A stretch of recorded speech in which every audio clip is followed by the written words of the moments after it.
కానీ ఇక రేపు నువ్వు చేయమంటున్న పూజలో అబద్ధమే. నేను చెప్పాను కదా, మీకు అదొక పొలిటికల్ ఈవెంట్. దయచేసి ఇక జరిగింది చాలు. ప్రజల మనోభావాల్లో నుంచి ఇది ఎంత తొందరగా పక్కకు పోయి మా దేవుడి మీద మనసు లగ్నమైతే మాలాంటి వాళ్ళం సంతోషిస్తాం. ఈ పొలిటికల్ ఈవెంట్లు మీరు దయచేసి మానేయండి. జగన్మోహన్ రెడ్డి గారు, చంద్రబాబు నాయుడు గారు పాలనలోకి వచ్చిన తర్వాత మనందరికీ తెలుసు ఆయన వెంకటేశ్వర స్వామికి ఎంతటి భక్తుడు అనేటువంటిది. ముఖ్యమంత్రిగా మహద్వారం నుంచి పోయేటువంటి అవకాశాన్ని అక్కడ ఉన్నటువంటి చట్టం అనుమతిస్తే ఆయన సాధారణ భక్తుడిలాగా వైకుంఠ క్యూ కాంప్లెక్స్ నుంచే వెళ్తారు ముఖ్యమంత్రి గారు. దానికే ఇష్టపడతాడు ఆయన. ఎప్పుడూ ఏదో శాస్త్రోక్తంగా తీసుకెళ్లాలి అన్న రోజును తప్పున మామూలుగా వెళ్లే రోజులన్నింటిలోనూ వైకుంఠం క్యూ కాంప్లెక్స్ లోంచే వెళ్ళడానికి ఇష్టపడతారు. మరి మీరు ఈ రోజు కూడా ఒకటి చెప్పండి. మీరు ఏదో 28వ తారీఖున వెళ్తున్నారు అనేటువంటిది, మెట్ల మార్గాన్ని వెళ్తారు, రోడ్డు మీద వెళ్తారు. మీరు ఎట్లన్నా వెళ్ళండి.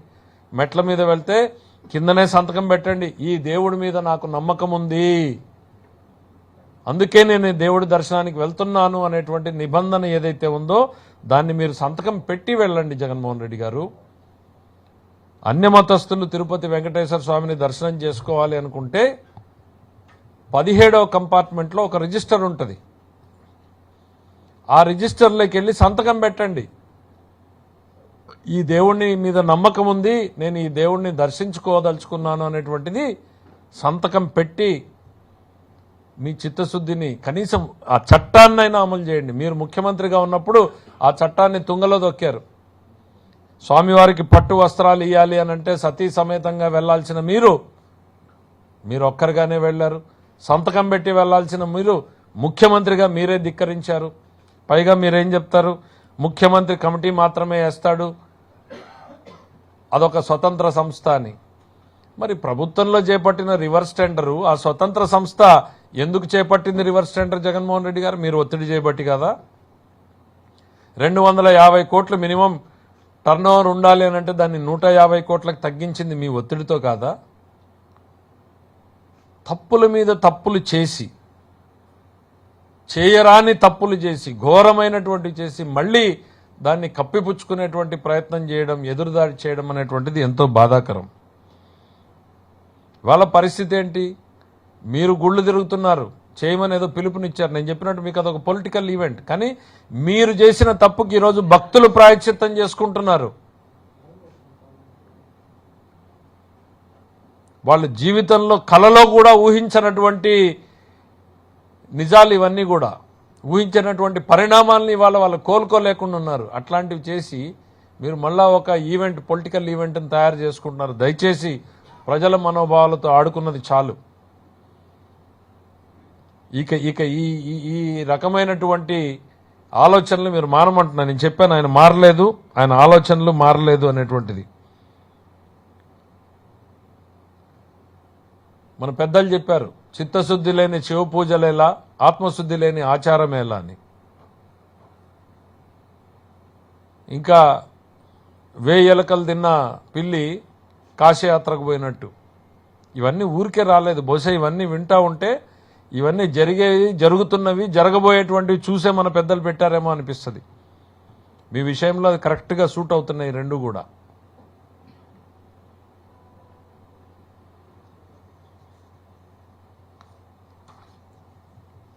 మీరు తిరుమల తిరుపతి దేవస్థానాన్ని నేను ఇప్పుడు ఎట్లా అయితే చెప్పానో ఒక ఈవెంట్గా మీరు చూస్తున్నారు, దీన్ని సెంటిమెంట్గా మేము చూస్తున్నాం అనేటువంటిది.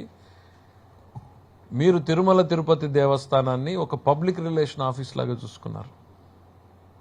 ఎన్ని లక్షల మందికి అండి మీరు రికమెండేషన్ లెటర్లు ఇచ్చింది? ఊహించుకోగలరా ఎవరన్నా? మేము ఏదైనా మా నియోజకవర్గంలో వాళ్ళు అడిగితే 5 మందిని 6 మందిని, వారానికి ఒక 20 మందిని చూపించగలిగితే లక్షల మందిని మీరు సంతకాలు పెట్టి పంపించారు. మీరు మీకు కావాలనుకున్నటువంటి వాళ్ళందరూ కూడా ఒక బిజినెస్ సెంటర్ కింద డెవలప్ చేసేటువంటి ప్రయత్నం చేశారు. నేను అనుకోవడం ఇవి వినడానికే కష్టంగా ఉంది. ఇంకా భవిష్యత్తులో మీరు చేసినటువంటి పాపాలు ఎన్నెన్ని వెలుగులోకి వస్తాయో ఇవన్నీ ఎవరో తెచ్చేది కాదు, సాక్షాత్తు వెంకటేశ్వర స్వామి ఇవన్నీ బయటికి తెస్తాడు మీరు చేసినటువంటి పాపాలు. ఆలస్యం అవుతుంది, కానీ శిక్ష నుంచి మీరు ఎవరు కూడా తప్పించుకోలేరు.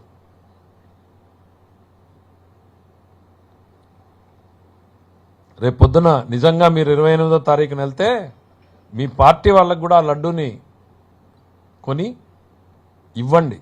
వాళ్లే చెప్తారు ఈ లడ్డు ఎంత గుమగుమలాడుతోంది, మళ్ళీ ఆ పూర్వ వైభవం ఎట్లా వచ్చింది అనేటువంటిది. మీ పాలనకు మా పాలనకు రేపొద్దున మీ కార్యకర్తలే నిజాలు చెప్పేటువంటి పరిస్థితులు వస్తాయి. ఎందుకంటే వాళ్ళు కూడా చాలా మంది దేవుణ్ణి నమ్మేవాళ్ళు ఉన్నారు, ఈ దేవుణ్ణి నమ్మేవాళ్ళు ఉన్నారు. మీకు నమ్మకం లేకపోవచ్చు, నేను మళ్ళీ చెప్తున్నా, మీకు నమ్మకం లేకపోవచ్చు. ఆ దేవదేవుణ్ణి నమ్మేటువంటి వాళ్ళు కోట్లాది మంది ఉన్నారు. వాళ్ళ మనోభావాలతో ఆడుకోవడం మానేయండి. ఇంకా మీకు వీలైతే చేసిన తప్పుకి బహిరంగంగా క్షమాపణ చెప్పండి. చెప్పలేకపోతే కనీసం మనసులో అయినా చెప్పుకుని ఇక అడుగు బయటకు పెట్టకండి. ఈ విషయంలో నోరు మెదపకండి. Thank you.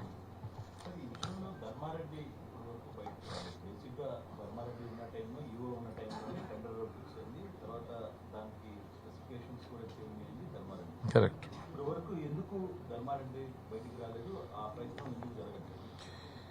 అంటే కొన్ని మినిట్స్లో రికార్డ్ అయినాయో లేదో తెలీదు. ఎందుకంటే టీటీడీ బోర్డు మెంబర్స్గా ఉన్న వాళ్ళు చాలామంది సంఘటన బయటకు వచ్చిన తర్వాత బాధపడుతూ చాలామంది మాట్లాడుతూ చెప్పినటువంటివి. ఈ పరిణామాలన్నీ జరుగుతున్న క్రమంలో ఒక నార్త్ ఇండియాకు సంబంధించినటువంటి బోర్డు మెంబర్, అంటే వాళ్ళ పాలనలో వేసినటువంటి బోర్డు మెంబరే తన అభ్యంతరాన్ని లేవనెత్తాడు. ఇంత తక్కువకి ధరకి నెయ్యిని సరఫరా చేయడం ఎట్లా సాధ్యమవుతుంది? మీరు చెప్పినటువంటి వ్యక్తి చైర్మన్ ఇద్దరు కలిసి అదే సమావేశంలో బుల్డోజ్ చేశారు. అతన్ని బుల్డోజ్ చేశారు. మరి అతను ఏమొచ్చి చెప్పుకుంటాడు బయటికి? ఈ నిబంధనలు మార్చాను, ఫలానా మెంబర్ అడిగితే కాదని నేను అతన్ని నోరు మూయించానని చెప్పుకోగలడా? కాబట్టి అతను బయటికి రావట్లేదు.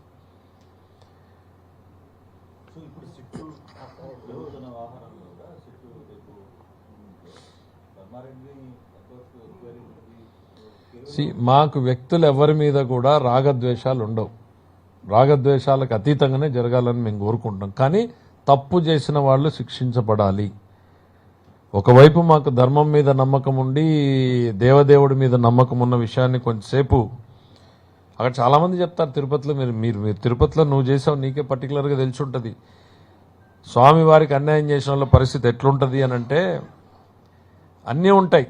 అక్కడ స్వామిని మోసం చేసి సంపాదించుకున్న డబ్బు కూడా ఉంటుంది, కానీ అనుభవించడానికి ఆరోగ్యం ఉండదు, కాలు ఉండదు, చెయ్యి ఉండదు, తినడానికి సహకరించేటువంటి పరిస్థితి ఉండదు. అట్లా ఒక 20-30 ఎగ్జాంపుల్స్ చెప్పారు. సో ఆ దేవదేవుడు ఎప్పుడో స్వర్గంలోనో నరకంలోనో కాదు శిక్ష, ఇన్స్టెంట్ కర్మ లైఫ్లో అనేటువంటిది. చేసిన పాపాలకి ప్రతి ఒక్కరు కూడా పరిహారం చెల్లించాల్సిందే.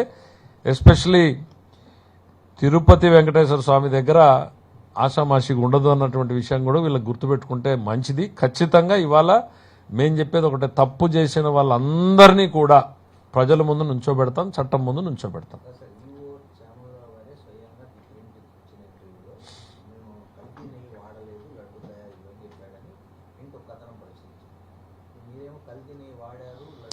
ఇక్కడ ప్రాసెస్ ఏంటంటే కాదు మీరు 2 different time Jones.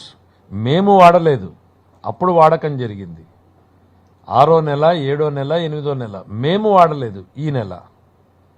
So there is a time frame difference. మీరు 2 డిఫరెంట్ని వాళ్ళు ప్రచారం చేసేటువంటి ప్రయత్నం. ఆయన డిఫరెంట్ టైం జోన్ గురించి మాట్లాడుతున్నాడు. మేము వాడలేదు. ఈ రోజుకి నేను చెప్తున్నా మేము వాడలేదు. కానీ 6వ నెలలో జరిగిన శాంపిల్స్లో రిజెక్ట్ అయినాయి కదా, కొన్ని యాక్సెప్ట్ అయినాయి కదా, మరి వాడినట్టే కదా, అదే సంస్థనే కదా. కాదు అంటే వాళ్ళు ముందు పెట్టినటువంటివి నేను చెప్తున్నది ప్రాసెస్లో కదా. ఇప్పుడు ఆ డౌట్ తోటి దాన్ని తీసి నేషనల్ ల్యాబ్స్కి పెట్టిన తర్వాత కదా మొత్తం బహిర్గతమైంది ఇదంతా కూడా. ఇప్పుడు కళ్ళ ముందు మనందరికీ తెలుస్తుంది. ఆయన ఓపెన్గా చెప్పాడు, మా దగ్గర ఉన్న ల్యాబ్లో ఇవి మాత్రమే వస్తాయి, ఇదిగో ఈ రావు అని. నేషనల్ ల్యాబ్స్కి పంపించాల్సిన అవసరం ఎందుకు వచ్చింది?